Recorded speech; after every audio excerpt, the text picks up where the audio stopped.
Bismillahirrohmanirrohim. Assalamualaikum warahmatullahi wabarakatuh. Shalom, Om Swastiastu, Namo Buddhaya, Salam Kebajikan. Di sini kami dari kelompok 8 dari kelas Perencanaan dan Pengendalian Proyek Program Studi S1 Teknik Sipil Fakultas Teknik Universitas Lambung Mangkurat Kampus Banjarbaru yang terdiri dari Muhammad Ari Rahman, Amin Dawamudin, saya sendiri Muhammad Faisal Rijani, Intan Saniyah, dan Rabiatul Adawiyah. Di sini kami akan membahas tentang penilaian kinerja proyek dengan metode Earned Value. Berbicara tentang biaya merupakan semua sumber daya yang harus dikorbankan untuk mencapai tujuan spesifik atau mendapatkan sesuatu sebagai gantinya, di mana biaya ini pada umumnya diukur dalam satuan keuangan, seperti dolar, rupiah, pound sterling, euro, maupun yang lainnya. Sumber daya biaya itu pun meliputi orang, peralatan, dan material. Kemudian, biaya yang dikeluarkan itu tidak harus selalu menjadi kriteria dalam memilih atau seleksi proyek. NPV atau Net Present Value, di mana nilai ekuivalen pada saat ini dari suatu nilai di masa depan. Dihitung dengan menggunakan discount rate, NPV ini bermanfaat untuk proyek secara keseluruhan. Umumnya dipakai sebagai dasar untuk memilih proyek dengan persamaan, yaitu investasi untuk proyek dikurang sigma net cash flow dibagi 1 ditambah R berpangkat T, dengan T adalah periode waktu dan R adalah discount rate. Kemudian manajemen biaya proyek merupakan yang harus melibatkan semua proses yang diperlukan dalam pengelolaan proyek untuk memastikan penyelesaian proyek sesuai dengan anggaran biaya yang telah disetujui atau disepakati. Kemudian manajemen biaya proyek ini meliputi proses-proses seperti estimasi biaya, penganggaran biaya, pengawasan, penggunaan biaya, di mana yang diperlukan untuk menjamin anggaran biaya yang telah disetujui cukup untuk menyelesaikan semua pekerjaan dalam lingkup proyek. Kemudian proses manajemen proyek tersebut terbagi menjadi 4. Pertama yaitu perencanaan sumber daya, di mana kita menentukan sumber daya apa saja yang akan kita gunakan dan berapa jumlah yang kita butuhkan. Kemudian selanjutnya adalah estimasi biaya, di mana kita menyusun suatu perkiraan biaya-biaya dan sumber daya yang diperlukan untuk menyelesaikan suatu proyek tersebut. Yang ketiga adalah penganggaran biaya, di mana kita membuat suatu alokasi perkiraan biaya secara menyeluruh ke dalam rincian pekerjaan untuk menetapkan suatu baseline sebagai ukuran kinerja. Dan yang keempat atau yang terakhir adalah pengendalian biaya, di mana kita melakukan pengendalian terhadap perubahan-perubahan pada anggaran proyek. Selanjutnya yaitu kita bahas dari semua proses tadi, yaitu proses pertama yaitu mengestimasi biaya. Salah satu keluaran dari manajemen biaya proyek yang paling penting adalah suatu perkiraan atau estimasi biaya. Ada beberapa jenis perkiraan biaya dan alat bantu atau tools serta teknik yang dapat digunakan untuk membantu menyusun estimasi biaya. Penting juga untuk disusun suatu rencana manajemen biaya yang menguraikan bagaimana variasi pengaturan biaya atas suatu proyek tersebut. Nah, kemudian untuk estimasi sendiri terbagi menjadi 3. Pertama yaitu estimasi pendahuluan, di mana untuk menyeleksi proyek, di mana estimasi pendahuluan ini dikerjakan 3-5 tahun sebelum proyek itu selesai. Kemudian yang kedua, estimasi untuk anggaran, bertujuan untuk alokasi dana dalam anggaran perusahaan, dikerjakan 1-2 tahun sebelum proyek selesai. Kemudian yang terakhir adalah estimasi definitif. Ini merupakan estimasi sebenarnya atau untuk rincian pembelian, dikerjakan sebelum dan selama proyek sedang berlangsung. Untuk selanjutnya akan disampaikan oleh rekan saya Rabiatul Adawiyah. Dipersilakan. Baik, terima kasih. Sebelumnya perkenalkan saya Rabiatul Adawiyah. Di sini saya akan menjelaskan tentang jenis-jenis estimasi biaya. Yang pertama ada estimasi pendahuluan dengan metode estimasi parametrik, pengumpulan data dengan lingkup proyek atau perkiraan kasar dengan akurasi minus 25 sampai dengan 75. Kemudian ada estimasi anggaran dengan metode estimasi analogi, pengumpulan data dengan lingkup proyek dan kapasitas, spesifikasi umum, dan perkiraan harga satuan dengan akurasi minus 10 sampai dengan 25.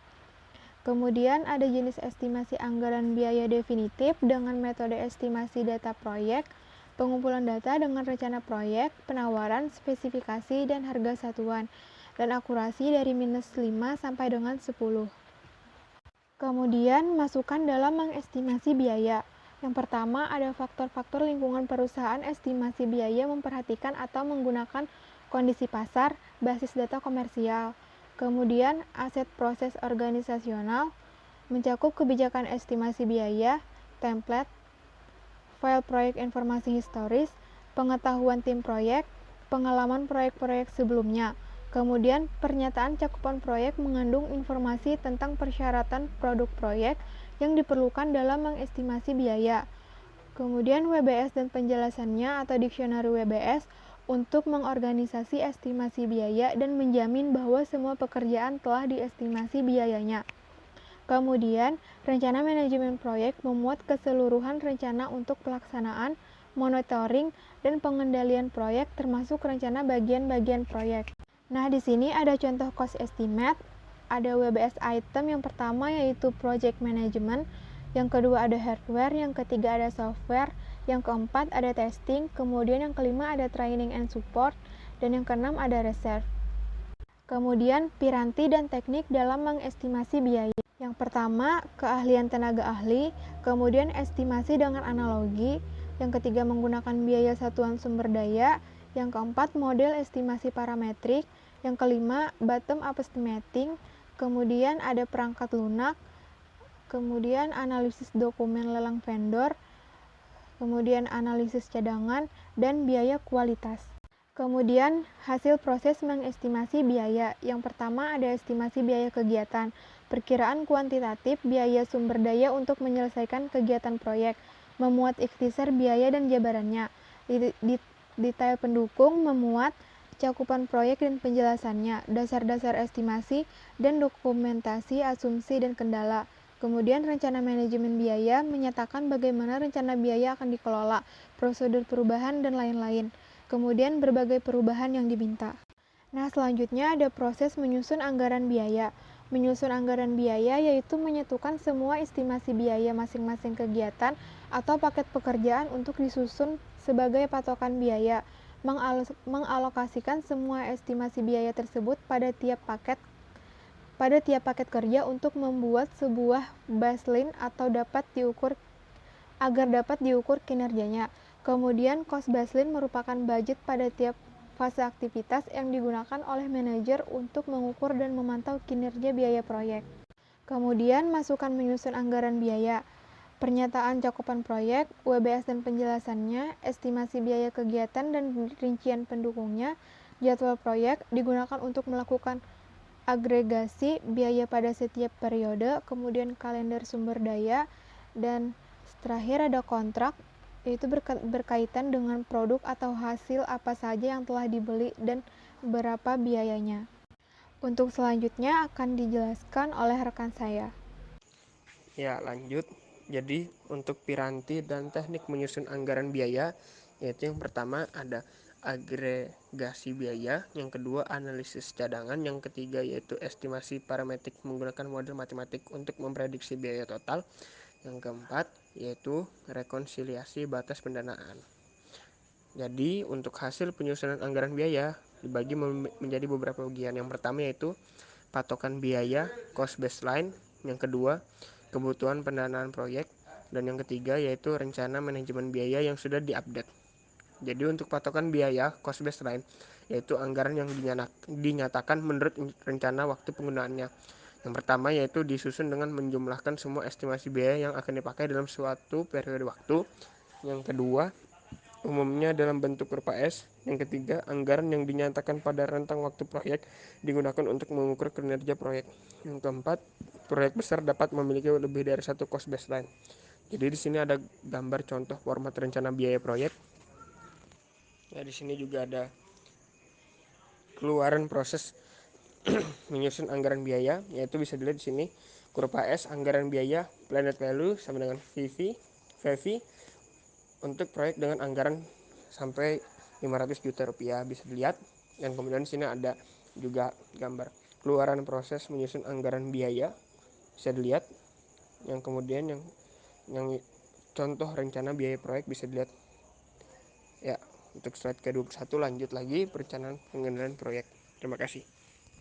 Sebelumnya perkenalkan, nama saya Aminda Umudin. Di sini saya akan melanjutkan presentasi dari rekan sebelumnya, yaitu mengenai pengendalian proyek.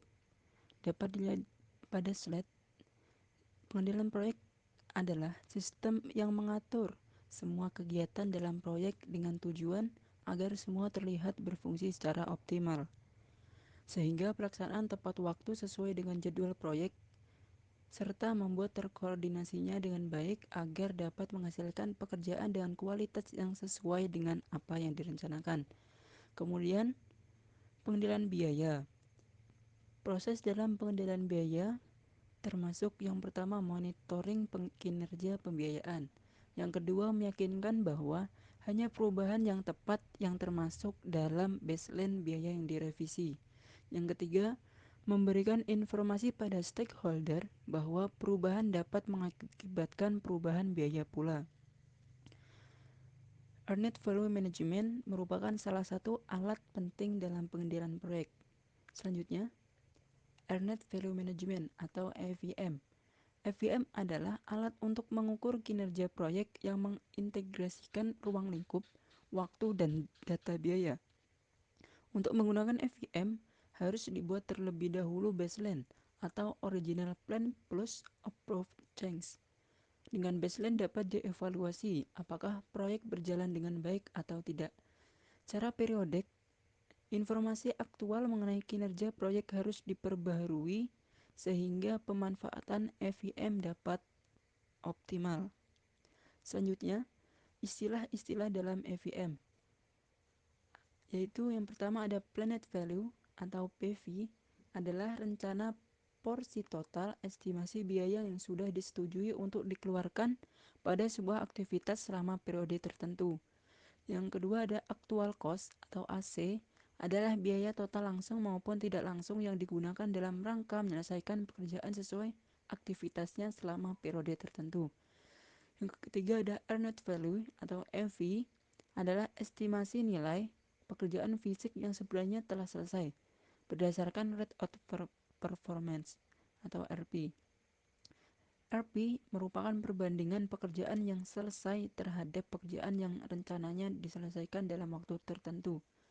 Kemudian ada cost variance atau CV, yaitu variabel yang menunjukkan apakah kinerja biaya sudah melebihi atau masih kurang dari biaya yang sudah direncanakan. Selanjutnya, ada schedule variance atau SV, yaitu variabel yang menunjukkan apakah jadwal yang lebih lama atau lebih lambat dari yang direncanakan. Kemudian ada Cost Performance Index atau CPI, yaitu variabel yang dapat digunakan untuk mengestimasi biaya pada saat proyek selesai berdasarkan kinerja proyek sampai waktu tertentu. Kemudian ada Schedule Performance Index atau SPI, yaitu variabel yang dapat digunakan untuk mengestimasi waktu selesainya proyek berdasarkan kinerja proyek hingga waktu tertentu. Pada proses pengendalian, yang pertama ada otoritas pekerjaan. Otoritas yakni memberikan wewenang ke tingkat manajemen di bawahnya hingga ke tim pekerja untuk melakukan pekerjaan yang menjadi tanggung jawabnya seperti apa yang ditetapkan dalam rencana, jadwal, dan anggaran. Kemudian pengumpulan data, itu variabel yang digunakan untuk mengevaluasi reformasi proyek. Yang pertama ada BCWS atau Budget Cost of Work Schedule atau Plan Value. Kemudian ada ACWP actual cost of work performed. Yang ketiga ada BCWP, budget cost of work performed atau earned value. Selanjutnya, pada slide terdapat rumus-rumus penyimpangan biaya hingga penyimpangan waktu. Yang pertama, penyimpangan biaya. Di sana ada cost of variance atau CV, yaitu dengan rumus BCWP dikurang ACWP. Kemudian ada cost performance index atau CPI, yaitu dengan rumus BCWP dibagi ACWP. Kemudian estimate at completion atau EAC, yaitu dengan sisa anggaran itu dengan rumus sisa anggaran ditambah ACWP dan kemudian dibagikan dengan CPI. Kemudian pada rumus penyimpangan waktu, yang pertama ada schedule variance atau SV, yaitu dengan rumus BCWP dikurang BCWS. Kemudian ada schedule performance index atau SPI dengan rumus EV dibagikan PV. Kemudian ada estimation completion date atau ECD, yaitu dengan rumus sisa waktu ditambahkan waktu terpakai kemudian dibagikan dengan SPI. Oke, mungkin itu saja yang dapat saya sampaikan. Selanjutnya akan dilanjutkan oleh teman saya, yaitu Intan Sania. Untuk Intan Sania dipersilakan. Perkenalkan, nama saya Intan Sania. Di sini saya akan melanjutkan materi dari Amin Dawamudin, yaitu indikator kinerja proyek. Nah, di sini jika nilai SV lebih dari 0, maka proyek akan mengalami percepatan, dan jika SV kurang dari 0, proyek akan mengalami keterlambatan. Dan jika SPI lebih dari 1, proyek lebih cepat dari jadwal. Dan jika SPI kurang dari 1, maka proyek akan terlambat. Dan ada juga jika nilai CV lebih dari 0, maka proyek akan untung, dan jika CV kurang dari 0, maka proyek akan rugi. Dan jika CPI lebih dari 1, proyek juga akan untung, dan jika CPI kurang dari 1, maka proyek akan over budget. Selanjutnya ada perkiraan biaya penyelesaian proyek. Anggaran yang tersisa untuk menyelesaikan proyek sama dengan biaya total dikurangi dengan biaya yang sudah terpakai. Dan perkiraan total biaya proyek yaitu sama dengan biaya yang sudah dihabiskan ditambah dengan perkiraan biaya untuk pekerjaan tersisa. Selanjutnya, perkiraan biaya total proyek. Nah, di sini ada rumusnya. BAC itu apa? Yaitu biaya akhir yang dianggarkan, dan ETC itu adalah biaya untuk pekerjaan yang tersisa. CPI adalah indeks kinerja biaya. Nah, di sini dapat dilihat parameter-parameternya. Next, perkiraan waktu penyelesaian proyek, yaitu bisa disebut juga dengan time estimate. Time estimate merupakan waktu perkiraan penyelesaian proyek. Nah, di sini dapat dilihat rumusnya. ATE itu adalah waktu yang telah ditempuh, dan OD itu waktu yang direncanakan. Selanjutnya, nah di sini dapat dilihat rumus-rumus earned value-nya. Lanjut, makna angka dalam EVM. Angka negatif untuk CV dan SV mengindikasikan masalah dalam kinerja proyek. Biaya proyek berarti sudah melebihi dari yang direncanakan, atau waktu yang digunakan sudah lebih panjang daripada yang direncanakan jika angka negatif untuk CV dan SV. Nah, habis itu jika CPI dan SPI kurang dari 100% juga menunjukkan adanya masalah dalam kinerja proyek. Demikian presentasi yang dapat kami sampaikan. Jika terdapat kesalahan dan kehilapan, baik yang sengaja maupun yang tidak disengaja selama presentasi ini berlangsung, kami mohon maaf yang sebesar-besarnya.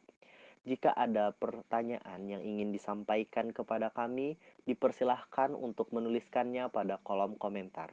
Terima kasih, stay safe and stay healthy. Wassalamualaikum warahmatullahi wabarakatuh.